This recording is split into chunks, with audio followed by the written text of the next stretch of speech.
playmakers, I think, from that 5 position for the USA team. Lead up to the Rio Olympics. DeMarcus Cousins had to give up something off the hand before he tips. Wristband, I believe. And we are just to Kevin Durant. Well, you talking about turning defensive to offensively very quickly, and I talked about the versatility. That was just the long arms and wingspan of Kevin Durant deflecting that basketball. But then the speed of this Olympic team, I don't think it'll be matched by any.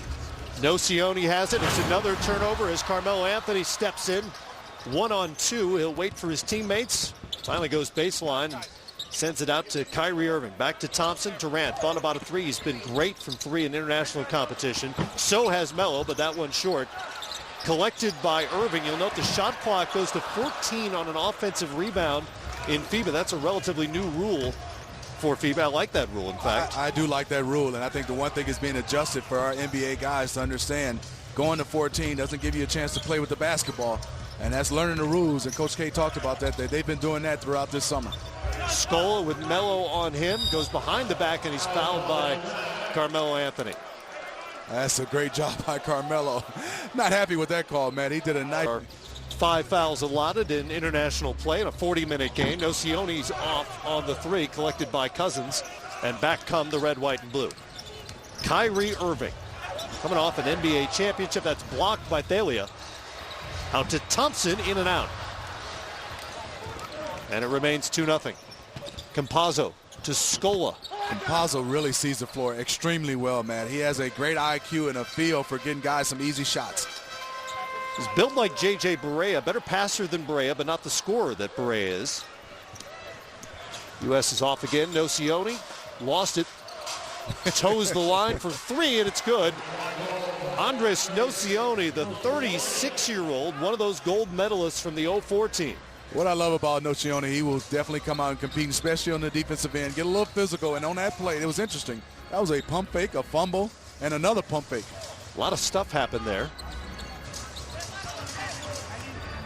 Melo will try the United States' 5th 3 of the game so far, and the Americans finally hit one. Melo is on the board, 5-3, U.S. Carmelo Anthony has just been special playing on this national team and Olympic team. He does his work very quickly, efficiently. Just loves the way he comes out and plays and knock down shots, and he plays a lot of power forward position for the USA team. Manu Ginobili's off on his first shot. Don't expect him to play big minutes tonight. Just re-upped with the San Antonio Spurs. Here's Durant on the wing. You talked about it in the open, Smitty. One thing to watch out for with this U.S. team is the passing and playmaking without the likes of a Chris Paul or a LeBron James on the floor. Well, the makeup of the guys is obviously scores, a lot of them. And they're unselfish players when you're talking about one to win games. But when you're talking about natural ability to be able to find guys, they don't have a lot of guys. I think you look at Kyrie as a point guard, and then you maybe have a Draymond Green, and then I would say even next is probably DeMarcus Cousins with ability to just to find guys and get them open shots. And to move bodies around in the paint, which he just did, to collect that offensive board and throw it down 7-3, the United States. Well, that what he can do for sure, Matt, is he's a big body with a skill set of a kind of a small forward. He's a slightly smaller body, though. He's been doing some hot yoga, trimmed down a little bit. I like it. But you said it best. He's definitely slimmed down, but he's still a big body. And you said it best. Look at him. I mean, that's great position, but DeMarcus Cousins is too strong. Many athletes of that size and strength with his Argentine team. Campazzo has it for Argentina, and here's Ginobili. Round Jordan, he thought he had. We got him up in the air, and the crafty lefty will get to the free. Arms into his elbow. Manu's one of the best to be able to do this. Part of that golden generation, which won gold back in 2004, beating the U.S. Took 4th in the 06 Worlds, a bronze medal in the 08 Olympics. They were once ranked #1 in the FIBA rankings, and Ginobili's just had an incredible career. A EuroLeague championship, 4 NBA titles, an Olympic. Still at it at the NBA level. 2-time All-Star, like you said, 4-time NBA champion, but just remarkable international player. Gold medal. And he had, like you said, this team rolling the Argentina team. Thompson misses it, and DeAndre Jordan is there to clean it up. I think DeAndre Jordan has a chance to be very special because of his size. No, he doesn't shoot threes, and there's Manu again. And yes, he did get hit, but he made sure they was going to have some contact with him. Thompson may have poked Ginobili in the eye. And as you can see, there's Klay Thompson. He shoots his short, but net. An enormous human. Campazzo to Delia, in and out. Here comes Melo. We saw it on the previous Argentine possession. A reminder that players can wipe that ball off the rim as soon as it touches the rim on a shot, offensively or defensively. Here's Campazzo, really clever with the ball in his hands, but that gets poked away. Not all the guys that played, I think DeAndre Jordan can be special in that area. Like you said, there's no goaltending. With his leaping ability and size to be able to just take shots off the rim. Irving weaving through the Argentina defense, and Campazzo got him from behind trying to block that shot. The summer it has been already for Kyrie Irving. It was just more than a month ago that he hit the shot of his life in Game 7 to help the Cavaliers win their very first NBA championship.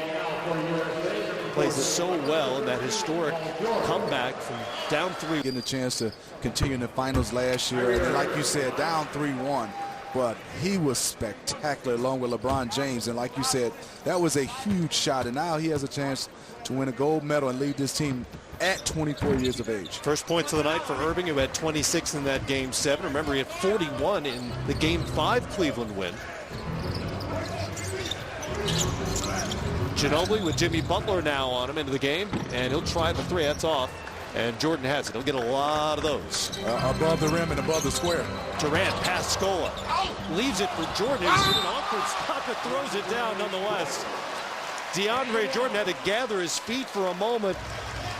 And this is when you understand the players you play with. Kevin Durant, not used to playing with a guy like DeAndre Jordan because you got to throw it up. But beautiful pass by Kevin Durant, and look at DeAndre Jordan trying to go up, but he gathers and, you know, Mano, be careful with your hand around there because DeAndre Jordan, once he catches it, you have to wrap him up and put him at the free throw line before he dunks it. Jordan caught it around his waist and had to come back down for just a split second before he threw it down for the and one opportunity. 6'11" out of Houston, where the U.S. will play their final exhibition game against Nigeria next week.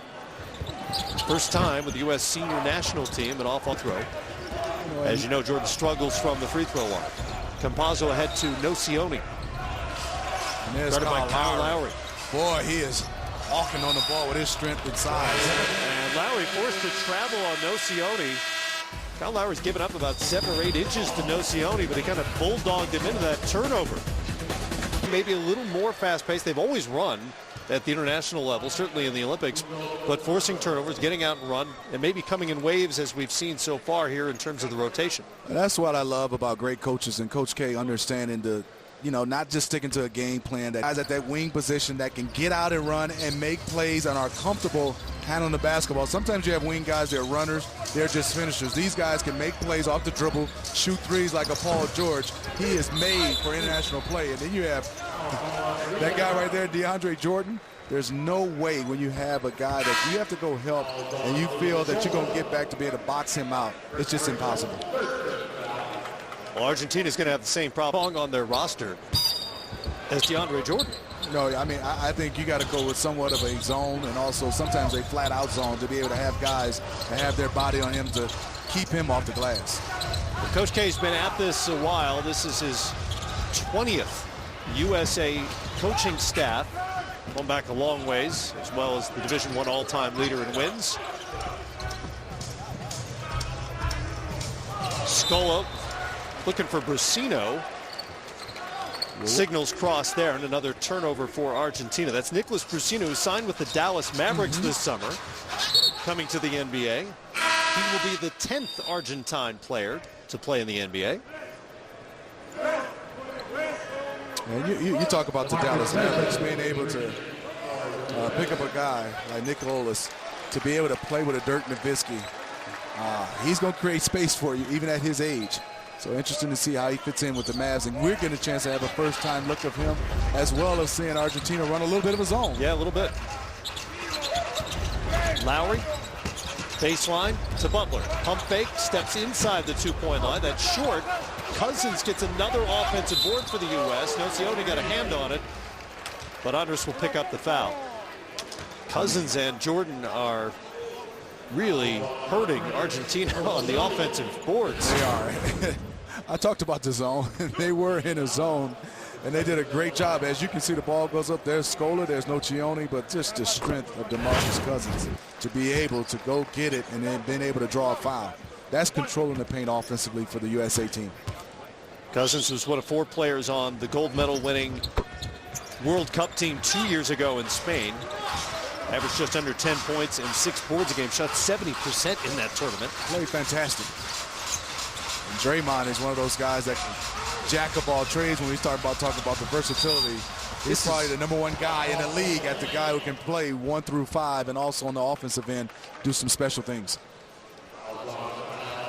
Kyle Lowry picks up the foul on the ball handler. Nick Lucas' team that qualified for the Olympics last summer has played in Argentina, Lithuania, and Brazil. Last season spent. DeRozan getting a chance to check in for the USA team.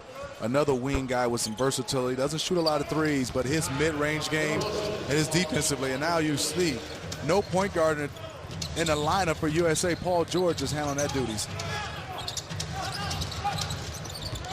Butler handles now, takes it to the rim. Good defense there, but again, it's Cousins on the boards once and nearly twice. Brusino picks it up, and Laprovitola has it behind the back. He'll set, and Nocioni puts it on the floor. Left-hander is not good, and back out come the U.S. Here's DeRozan, so good in transition. He's pretty good. Back out. I was talking to DeMar before the game about that ball. It is a different ball. It is very Feels slippery. different, very slippery, especially the new ones. One of the things I remember about covering that World Cup team is Cousins is stuffed there. Is watching DeRozan work out after practices with an NBA ball, and I asked him about that. He said it's just to get the feel for it once again. Here's Nocioni for 3. A nice look from Laprovitola. A nice little run for Argentina defensively and also offensively. They're moving around, and yes, they're still down by 10, but a good job by them. Paul George with the floater. What a great story it is that Paul George is back, well documented. That horrific knee injury 2 years ago in the lead up to the World Cup. 2 years on August 1st since he came back, and it's interesting, he said he felt better during the playoffs because that's closer to the 2-year timeline his doctors gave him for recovery. Acuna with the bucket. Paul George was so good before the injury, and the way he's come back and return, I think he has a chance the way he's playing right now to be an MVP candidate for the Pacers in this league. And there's Cousins at the court, seeing how they react in international play in a half-court situation. There's DeRozan trying to post up, and Draymond being able to shoot the 3, get some space. And there's Cousins. Cousins one more time.